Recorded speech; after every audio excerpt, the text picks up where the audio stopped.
the rising and falling of the corruption. No, ang pag-rise ng corruption and ang pagkabasag o pagkawasak ng corruption. Always remember that there will be end of everything in this world. Especially yung mga bagay na hindi maganda. Yes, sometimes we can see in the world, in our generation, that it seems like sin and the things that people are doing is something like non-stop, non-stop in our eyes. But there will be a time that it will stop, especially in the person.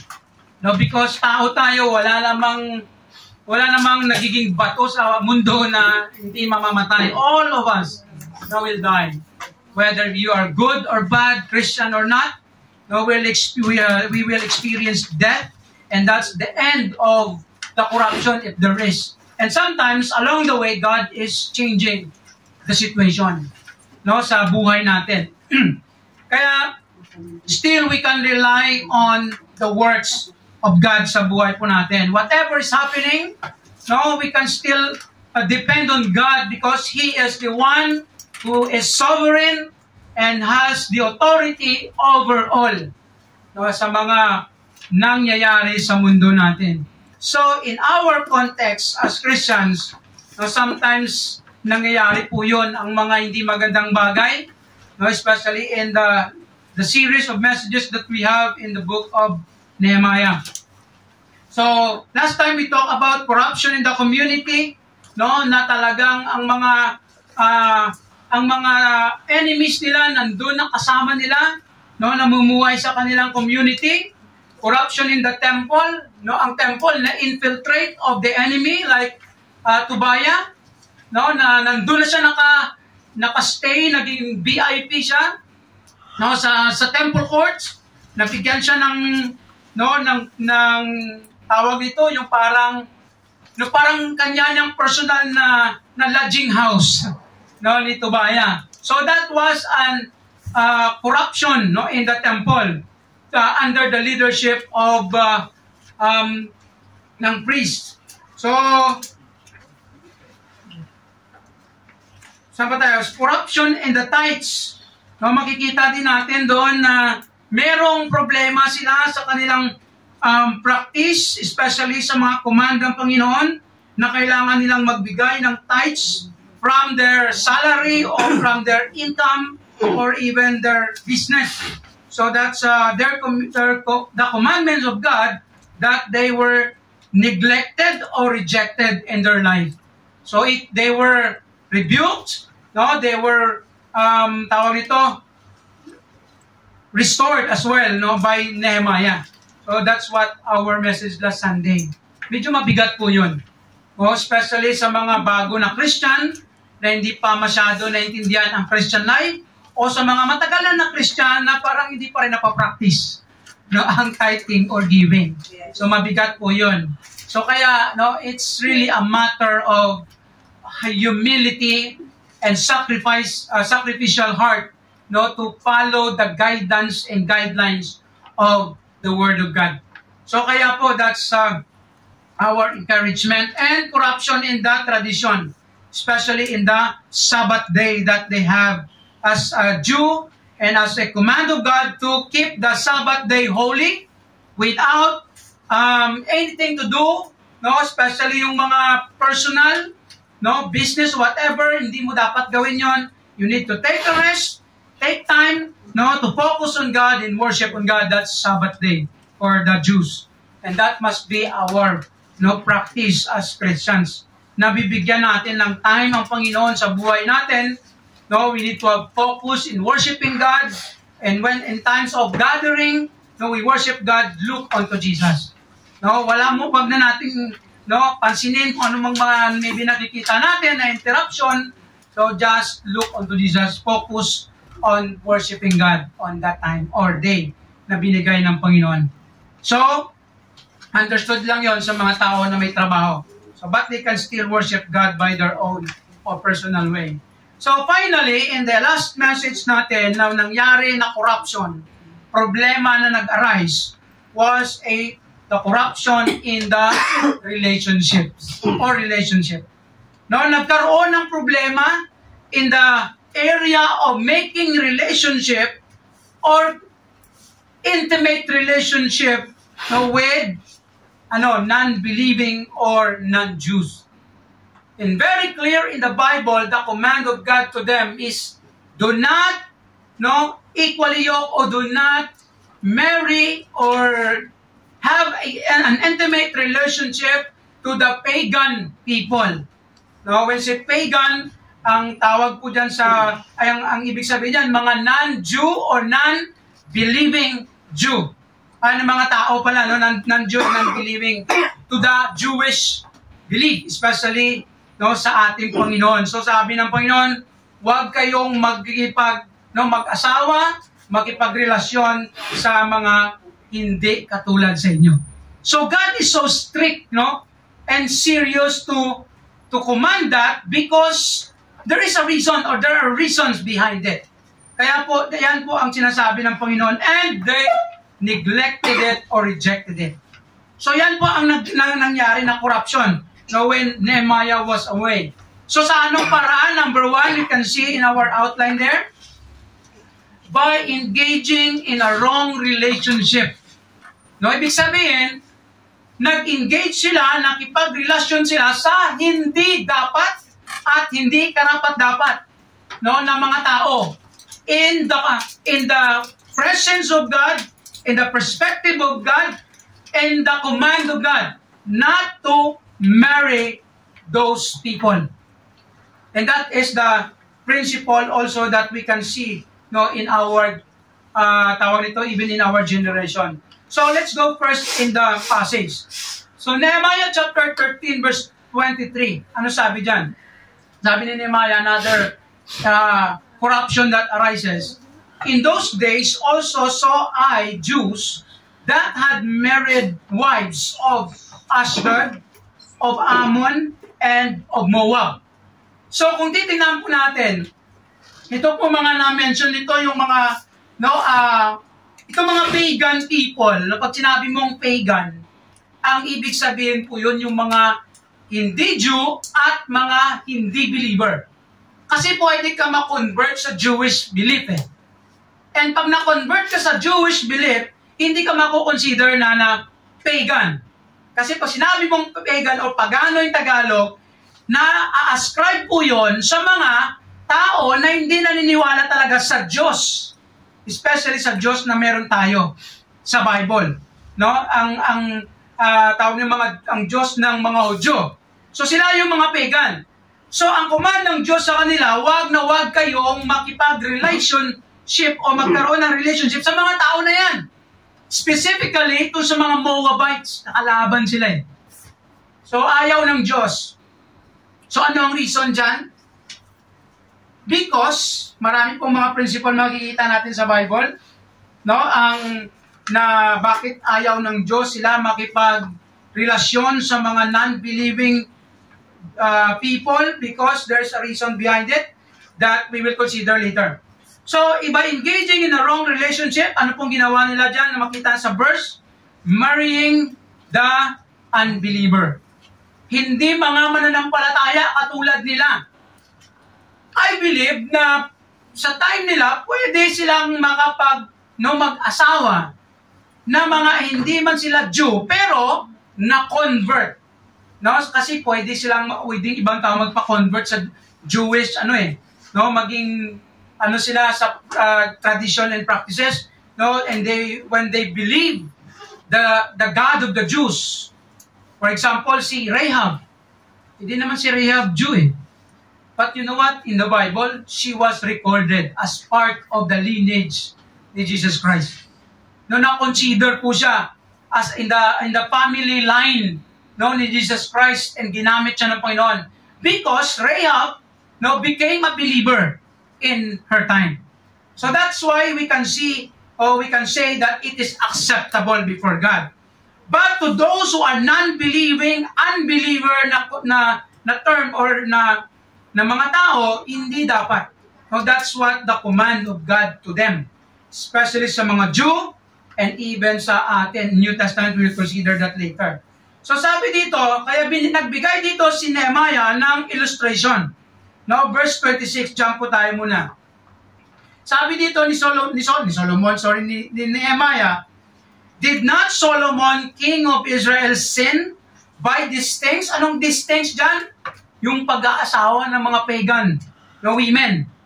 Si Solomon, marami asawa kasi. No, 700 wives and 300 concubines. 700 yung legal na asawa at 300 yung tabi. Hindi ba? Term. No, medyo masakit na term yan. Pero yan ang buhay ni Solomon. Sabi niya, kaya doon nagkasala si Solomon. Sabi ni dito ni Nehemiah, yet among many nations was there no king like him, walang may kapantay, who was beloved of his God. Grabe yung pagmamahal ng Diyos sa kanya. And God made him king over all Israel. Nevertheless, even him, excuse me, did outlandish women cause to sin. That's the reason why God doesn't want them to marry an unbeliever, because generally, that unbeliever will lead you to sin. And that person will lead you to sin. That's the general principle. But of course, in our time, in our generation, it is God's grace and God's blessing if a Christian marry an unbeliever na sin. It's God's grace. And if you're part of it, so praise the Lord. Di ba? May mga ganong story, may mga ganong testimony. But the basic principle of God to Christian, not to marry. That's the command. That's the basic principle of God. Kaya ginamit ito na illustration ni Nehemiah para mas maintindihan ng mga tao na even their father or Solomon, one of their fathers, one of their ancestor, na doon siya nagkamali. Doon nag-start na nagkanda, windang-windang ang buhay ni Solomon at even the kingdom. Because of Solomon sins. One of those is to marrying pagan women. So, verse 27, sabi niya, shall we then hearken unto you to do all this great evil? Kaya ang consideration ni Nehemiah, that this thing is evil, masama para sa harap ng Diyos, to transgress against our God in marrying strange wives. Ang strange wives, that's the people who are pagan, na hindi sila mga believer of the God of the Jews. So verse 28, kaya sabi dito nagbigay pa siya ng another example, highlight. And one of the sons of Jehoiada, the son of Eliashib, the high priest, alala nyo si Eliashib, and was son-in-law to Sanballat, the enemy, the Horonite, therefore I chased him from me. Kasi yung isa sa mga anak ng mga kilala, sa time nila, mga leader ng asawa ng anak ng kalaban. And that's why nagkaroon sila ng hindi magandang relation or something na hindi magandang effect sa kanilang community, especially to their practices as Jews. Kaya ang nangyari dito, kaya kung maalala nyo, yung si Tobaya, yung kalaban nila na si Sanballat, ano pa dito yung isa sino pa ba yung last time na mention natin dito na nabigyan ng VIP?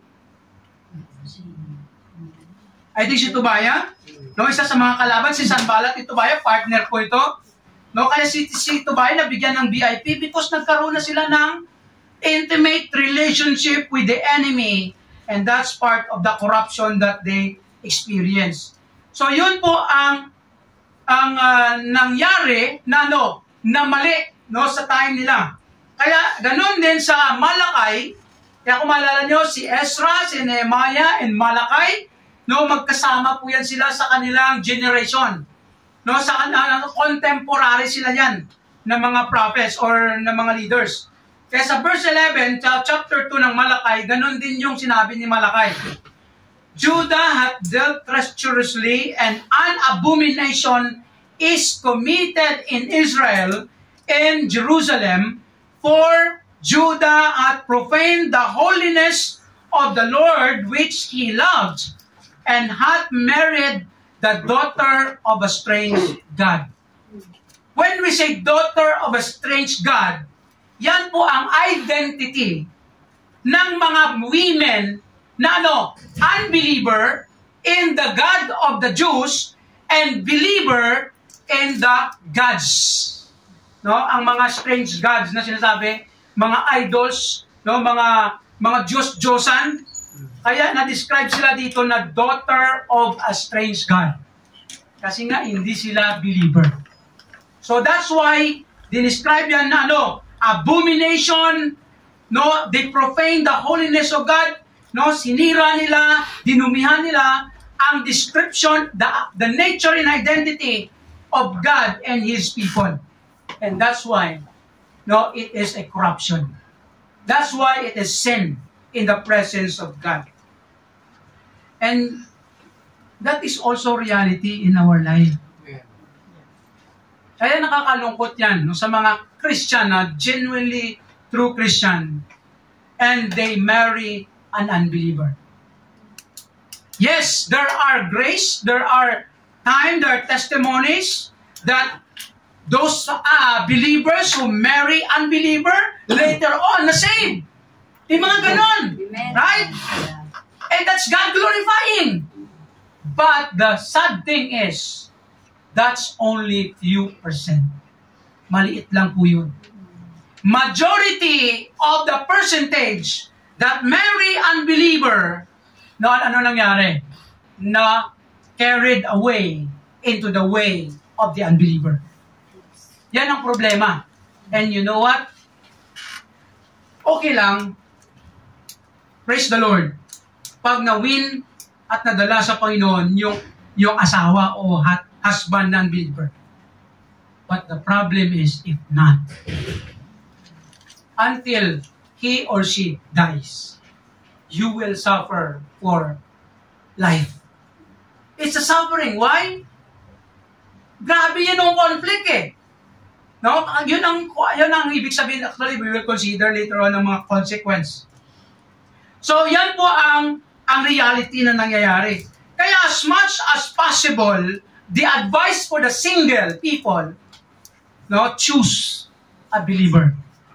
Kahit Christian na, ang hirap pa ng buhay kahit mag-asawa na kayo na Christian. Amen. Both are Christians. Still, the struggle and pain is there. I mean, dami pa rin challenges. How much more hindi Christian ang partner? Mas grabe.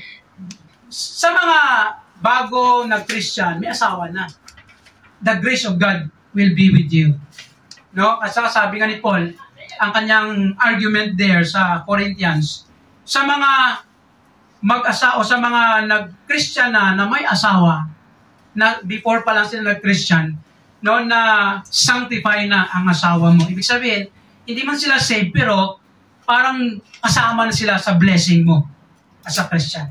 Yan po actually yung principle ng Bible. Kaya, kino-consider sila ng Panginoon. But sa mga Christian na nag-asawa ka ng hindi Christian, it's a blessing kung madala siya sa Panginoon. But it's a curse if it cannot. Or he or she cannot. Or will not. Kasi it's a choice eh. Being a Christian is a choice. No, it requires or it needs a choice by a person. Hindi mo man pwede magdesisyon ka para sa kanya. Yes. O sige tatanggapin ko ang Diyos para sa iyo para ikaw maligtas. Hindi naman ganun. No, it's not the principle of God. So, but the basic principle of God is to avoid this kind of action or maybe this kind of way. Kaya sa atin na may mga asawa na, andyan na yan eh. No, sa mga Christian, may asawa ka, maybe non-believer, accept it, embrace it, that is your wife or that is your husband. Wala ka na magagawa doon. Unless masave siya, wow, praise the Lord. O hindi siya masave, bahala na sa buhay. Bahala na si Lord. Yun na lang ang best magawa natin. No, just surrender it to the Lord. Later on, we will have that encouragement at the last.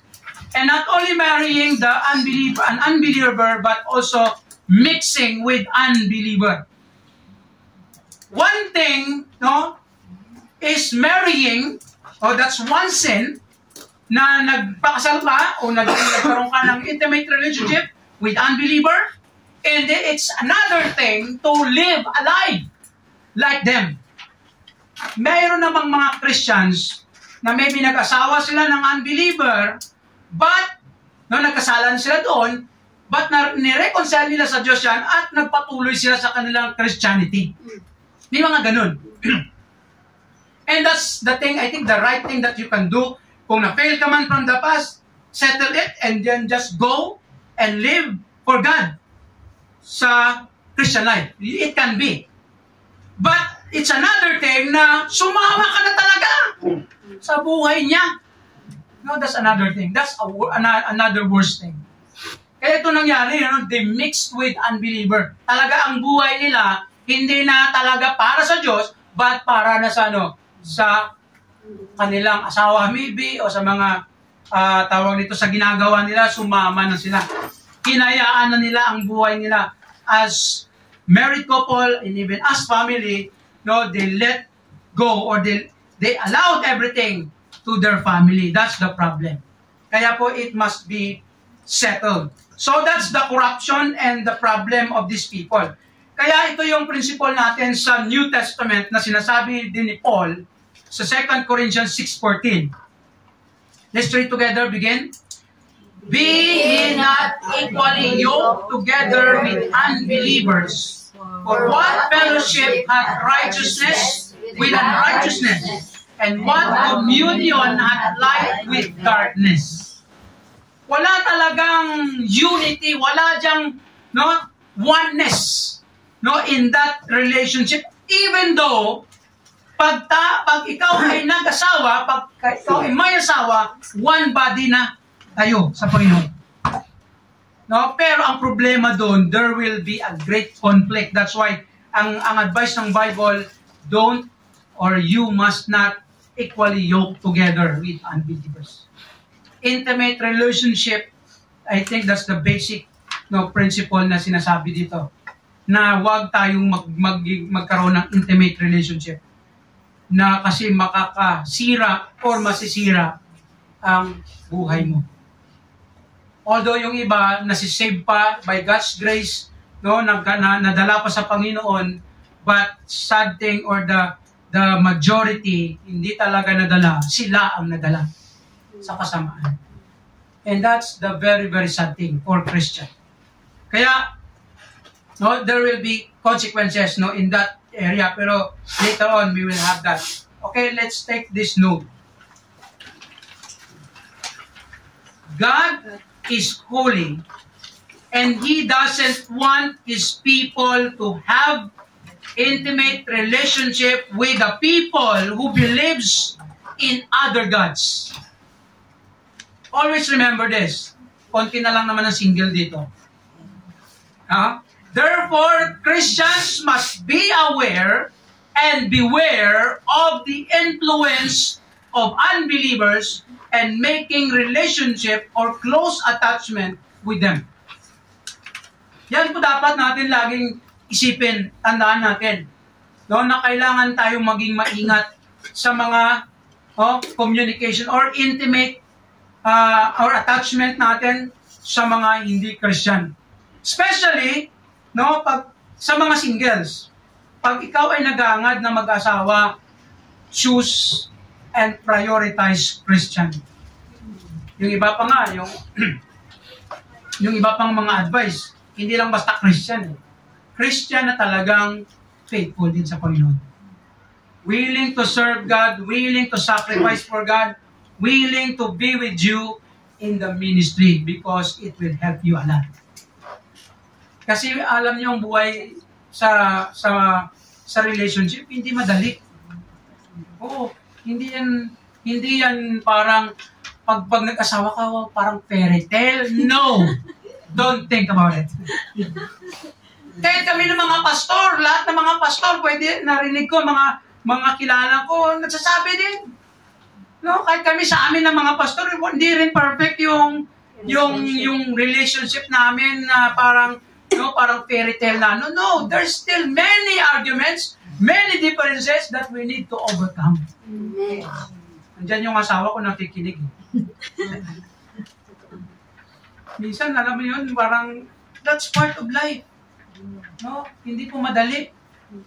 How much more pag yung hindi pa Christian kasama mo, patay ka talaga dyan. Kaya alam niyo po, yan po ang mga problema na dapat ma-overcome. So kung na-engage ka na o yan na yung nangyari, wala ka nang magagawa, no? Na ibang bagay kundi tanggapin na lang. Kung ano man siya, sino man siya, no? Tanggapin mo lang. O parang monster man yan, mahalin mo lang. Yan po ang katuling advice ng Bible. So, not only by engaging in a wrong relationship, but also, here's the problem. Another corruption in the relationship by exercising wrong responsibility or responsibilities. Ano po ibig natin sabihin? Verse 24, ano sabi dyan? Nag-asawa na sila ng unbeliever, non-believing Jew or people. Ang problem pa na nangyari, may mga anak sila. Yes, it's acceptable, it's a gift. But the problem sa kanilang anak, sabi dito ni Nehemiah, and their children spake half in the speech of Ashdod, no, yung language nila, and here's the big problem, and could not speak in the Jewish language, the Hebrew. Ano bang big deal dyan? But according to the language of each people. Ano nang big deal yan na bakit in-emphasize yan ni Nehemiah? Kasi ganito yon. Ang problema po sa mga bata na ito, kung hindi sila marunong ng Jewish language, which is Hebrew, kung hindi sila marunong magsalita, hindi sila marunong magbasa, paano sila matuto, magbasa, at paano nila makilala ang Diyos? Kasi nga, ang kanilang Bible, yung kanilang law, written in Hebrew. And that's why it's a big deal. And that's why we can say that by exercising wrong responsibilities, hindi nila ginawa ang kanilang responsibilidad. Anong responsibilidad ng mga Jewish? That they need to teach. Actually, makita natin mamaya sa verse, mamaya na. So ano nagawa? Their children were brought up in a wrong ways. Mali ang pamamaraan o pamumuhay ng mga bata. That's why nagkaroon sila ng hindi magandang pag-brought up. Tingnan po natin, sabi sa Deuteronomy 11:19, ito pong command ng Diyos sa mga Hudyo. And ye shall teach them, your children, speaking of them when thou sittest in thine house, when thou walkest by the way, when thou liest down, and when thou risest. Ano pong ibig sabihin niyan, teach them? Teach them the scripture all the time. Sa lahat ng situation, sa lahat ng area, you need to brought up your child in the fear of the Lord and be faithful to the Word. And that's the problem. Na hindi nila nagawa sa kanilang relationship with their children. That's why corruption in the relationship. Their children were brought up in a wrong ways, and of course another brought up in wrong words. Ang words yun refer to the language. Hindi nila tinuruan ang kanilang anak na magsalita ng Hebrew. Because the Hebrew is the language of the Jew, and through that language, the God that they believe, the law that they need to read and study and meditate every day, magagawa lang ng mga bata na yan kung marunong sila magbasa. Naintindihan po natin? At makaintindi ng Hebrew. And that's why this principle, this corruption was highlighted by Nehemiah. It was wrong not to teach our children to understand the Word of God. And that's why Ganun din po sa atin ng mga Christians. Na ang responsibility po natin ng mga Christian, hindi lang basta turuan ng anak natin na kung ano-ano. Yes, it's good that it's part of our, no, we need to teach them how to do math, science, no, how to read many stories, no, mga created, tawag nito, mga created stories, no, outside.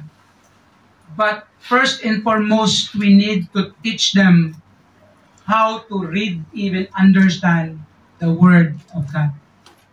That's the very, very important responsibility that God has given us.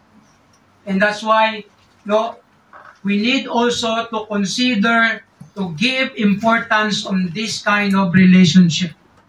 No matter how excellent our child, our children, to their academic school, sa school, but if they are not excellent in God, in God's Word, it's a problem. Kaya po yan ang responsibility. Na-miss nila ito, hindi nila nagawa. Kaya ang mga bata, no, highlight dito ni Nehemiah, na problema to. Anong problema? Because the new generation cannot perform or will not perform the commandments of God kung hindi nila alam. And that's why, kung nakita ni Nehemiah, binigyan niya ng emphasis. Let's go to our note first and as we go to the solution of this problem. God doesn't want the new generation to grow and be influenced. Just put D, I think that's locked. No, with D. Be influenced by evil ways and words. That is why He commanded the parents to nurture their children in the fear of the Lord and be faithful to His Word. Kaya yun ang command ng Diyos sa kanila. Lying down, sitting, walking, teach them, tell them about the law, the God whom they serve and believe. Therefore, Christian parents must be responsible in teaching and training their children in the fear of the Lord and His words. Yan po ang responsibility ng mga Christian na parents. Yes, Pastor, ang laki-laki na ng anak ko, matanda na sila. Nung nag-Christian ako, malaki na sila. Mahirap na yun. Pero still, this principle of teaching them, telling them about God, it's part of our responsibility. Amen. Sabi natin, matanda na sila, matanda na rin ako. No. It is timeless. It is a principle na na atin dapat gawin even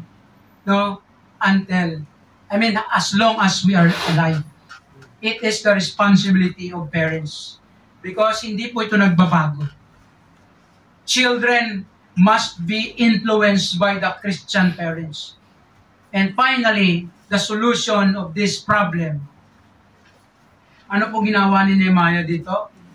They were disciplined before God. Ano po ginawa ni Nehemiah? Verse 25. Medyo harsh po ito. But I contended with them and cursed them and smote certain of them and plucked off their hair. Sino itong mga pinangkalbuhat na ito?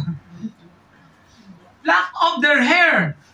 Ano po yung makita natin? Medyo masakit at mabigat po ito. No? Please come in. May bisita ko pala. So, welcome. So, ito po ang way of discipline na ginawa ni Nehemiah as governor, as in charge of the people. Pastor, okay lang ba yan? Grabe naman yan. Yes, that's how strict and serious ang Diyos at ang ginawa nila sa harap ng Diyos. And that's why they were cursed and they were smote or they were beaten maybe and plucked off their hair. Kung babae ito, kinalbo siguro ito. Parang kalbuhin ka. Tapos lalaki, I don't know kung kinalbo din. Pero makikita po natin sa description na very, very, tawag nito, parang cruel siya in our understanding. But this is the way God allowed them to do, especially in the matter of discipline or consequence. Sinasabi natin kanina na consequence. It is the same as well in our Christian life, as Christians. Ganon din yan sa atin, actually. As Christians, pag tayo ay nagkakamali, nandyan yung disiplina ng Panginoon. Right? Kaya sabi din ng encouragement dito ng Hebrews, yung author nito, sabi dito, verse 5, "And ye have forgotten the exhortation which speaketh unto you as unto children. My son, despise not thou the chastening or discipline of the Lord, nor faint when thou art rebuked of him." Verse 6. Verse 6 po yan, ha? "For whom the Lord loveth, He chasteneth, and scourgeth every son whom He receiveth." In other words, sabi dito sa Hebrews, ang Diyos natin nagbibigay ng disiplina. And discipline, scourgeth and chasteneth, medyo masakit ito, like what Nehemiah did. Pero para to sa atin, ikabubuti. Right? So, when God discipline us, because there's something wrong in us that God wants us to change. Kaya po, ang sinasabi natin previously, last time na mga messages natin, na ang Diyos natin, nagdidisiplina, at saka ang disiplina, iba sa trial. Ang disiplina, binibigay ng Diyos mga masasakit, hindi masasama, masakit na mga circumstances na binibigay sa atin dahil may something wrong na gusto niyang i-change. Ang trials, sumusunod tayo, nagsiserve tayo, faithful tayo kay Lord, pero nagbibigay pa rin siya ng mga masasakit pa rin na mga circumstances. And that's trial. Like Job. For us to grow more, to be strengthened, and to be blessed more by God. That's the purpose of the trial. Kaya po, ito na problema. Pag hindi natin ma-discern, maintindihan, makita ang right reason ng Diyos sa mga sufferings natin, kasi parehas yan eh. Discipline and trials are the same suffering. Painful suffering. Parehas lang po yun. Ang problema sa atin, pag mali ang pag-intindi natin. Example, nagsasuffer ka. Tapos, ang sa mind mo, pagsubok lang to. Pero hindi pala, disiplina pala yun kasi may mali. Pero pagsubok ang iniisip mo, walang magbabago sa iyo. At wala ding magbabago sa ginagawa ng Diyos para sa iyo. Still, He will give discipline kasi mali ang pagkaintindi natin. Kaya, it's good that we need to have self-examination always, especially when we experience bad circumstances, painful experiences, sufferings that we have, whatever area of our life, financial, emotional, physical, mental. Ask yourself, Lord, ano ba to? Disiplina or trial? Ikaw lang naman makakagita eh. Amen. You will see, you will know it if you will ask it. Kasi may mga tao naman talaga na minsan lack of discerning spirit. Anong ibig sabihin nun? Kahit na nakikita naman na dinidisiplina ni Lord, dami nang binibigay si Lord kasi nga may mali, trials lang to, ganun pa rin yung buhay, hindi nagbabago. Kaya walang improvements, walang tawag dito progress sa kanilang lifestyle and practices kasi hindi nga nagbabago kasi hindi nila alam o hindi nila naiintindihan ang mga nangyayari. And another thing that Nehemiah did, it's good, ito yung principle natin, they were directed back to God. Ito yung maganda. Nagkamali sila, they were disciplined by Nehemiah, but the good thing here, another thing that happened, let's go to the next phrase, and made them swear by God. Ito yung ibig natin sabihin, directed back to God. Saying, ye shall not give your daughters unto their sons, nor take their daughters unto your sons or for yourselves. So, the problem was marrying unbelievers, no, kanilang responsibility.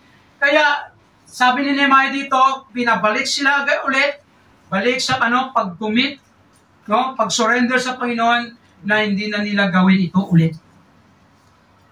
Wag na gawin, especially sa new generations na mangyayari. Yan lang naman actually ang pinaka-best nating magagawa.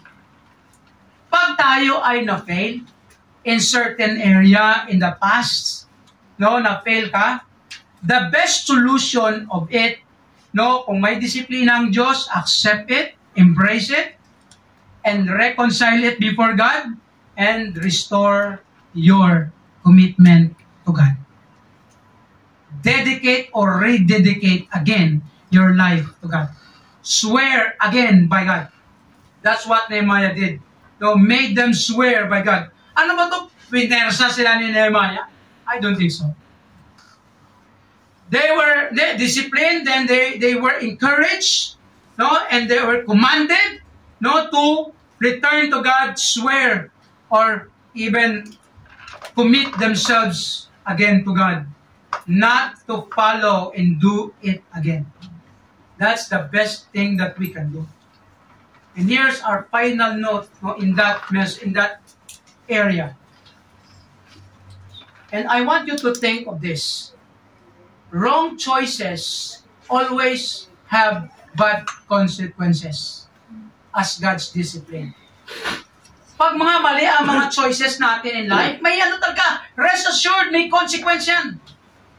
Yun lang, hindi natin alam. Kasi ang Diyos ang nagbibigay. Kaya may isang quotation nagsasabi, you can choose sin, but you cannot choose the consequence. Naintindihan po natin yun.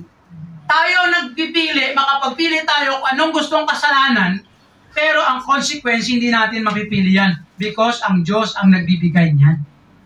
Whether it be big or small, no, tawag ito, hard or easy, whether it be short or long time na mag-suffer tayo, wala tayong magagawa doon. That is God's.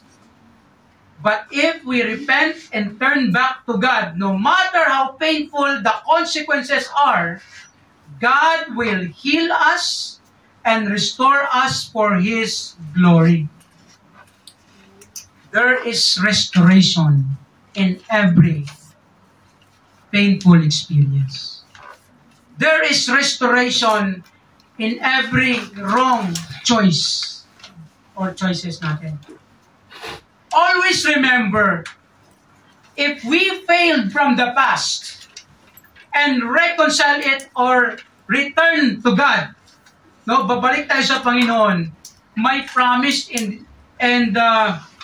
may promise ang Diyos dyan, assurance na i-heal ka ni Lord at i-restore ka ni Lord. Actually, that's the principle of the Bible. Kaya therefore, whatever our failures in the past, just leave it in the past. Pabayaan mo na yun, tapos na yun eh. No, wag mo nang intindihin yun, tapos na yun. As long as you make it right or you reconcile it before God, you ask forgiveness, you surrender it to God, wala na yun, tapos na yun. Because when God forgives us, He forgets. Yun ang principle ng Diyos eh. Kaya sabi ko nga minsan may mga nasasabi din ako sa mga tao. Ang Diyos natin, ganitong perspective ng Diyos sa atin bilang mga tao, especially Christian. Kung ano mang mali mo noon na nagawa, tapos nahingan mo ng tawad, wala na sa Panginoon yun, nakalimutan na. Hindi na iisip ng Panginoon yun, forget. No, He forgets it. Ang perspective ng Diyos sa atin, kung ano ka ngayon. Ang tinitingnan ng Diyos sa atin, ikaw ngayon. At anong gagawin mo pa. Yun ang tinitingnan ng Diyos. Ang past na wala na yun. Kaya, ang encouragement ko nga din, ganun din dapat perspective natin. Right? Perspective natin sa buhay natin at perspective natin sa ibang tao. No, kung ano man yung mga past na nagawa niya na namali, Tapos na yun eh. As long as na-reconcile na, na-settle na, forget it. Just see the person is kung ano siya ngayon. Unless kung hindi nagbabago, ganyan pa rin. So, problema yun. But as Christians, no, we need to live the past in the past and make it right in the present so that our future will be successful. Yun na naman ang pinaka-best natin magagawa bilang mga Christian. And that's what Nehemiah did to them. As Christians, may mga corruptions man, may mga problema naman na nag-a-arise sa buhay natin, always remember there is a solution. Sometimes, so, ang mind natin or maybe mga naisip natin na solution, maybe mali. No, may mga ganun eh. Minsan nagkakamali tayo sa paghanap ng solution. So, sige lang, kung nagkamali ka man sa paghanap ng solution, hanapin mo ulit ang tama. By the guidance of God. Kaya every time you need to ask God, Lord, help me what to do. Ano ba nangyari? Ano ba itong dapat kong gawin kung hindi natin alam? You know what? God will give us wisdom. In handling the problem, maybe solving the problem in His way, perfect way, and perfect time. And that's why we need to rely and depend on God every circumstance and situation of life na meron tayo, whatever, no matter how bad and painful it is. So here's our reflection from that message. How is your engagement with other people? How is your connection? How is your relationship with other people? Are we influencing others with Christianity? Especially our family and relatives? Nag-i-influence ba tayo ng Christianity? O tayo ang nai-influence ng iba sa hindi magandang bagay? Do we recognize and accept God's discipline? Alam niyo minsan pag may disiplina ng Panginoon, masakit man yan, pero kung tanggapin natin yan, no? Ma-overcome natin yan. We will be strengthened, we will be restored and strengthened, and we can move on and move up, move forward sa buhay natin. And maybe we can reach the goal and be successful. How is your commitment and cooperation to God's leading and to His ministry? Ano man ang mga pinapagawa ng Diyos sa'yo sa buhay mo ngayon, anong ginagawa mo? Kung na-fail ka man, tapos na yun. Forget it. Leave it. Make it right. Commit again. Surrender again. And do what God wants us to do. Ang problema sa mga ibang tao, sa mga hindi nakaka-recover, hindi nakaka-move on, kasi andun pa rin sila sa past. O, bumabalik pa rin sila doon. Hinahukay pa nila ang patay. No? No? Ang mga patay na, o tapos na, wag mo nang hukayin kasi hindi ka makamove on dyan. No? Bumabalik sa past, kaya minsan, struggle lalo. Kaya mas magandang gawin. No? Forget it. No? Just focus on the things that God wants you to do now and tomorrow. And that's the perspective and principle of God that we want to do. We need that He wants us to do. So may God bless us, no, as we ponder everything, no, in the book of Nehemiah. And our team is built to build, and that's the way God wants us to do and to be. To build ourselves up and to build others up by surrendering everything, committing everything to Him, especially in this life and in this church that we have. Let's pray.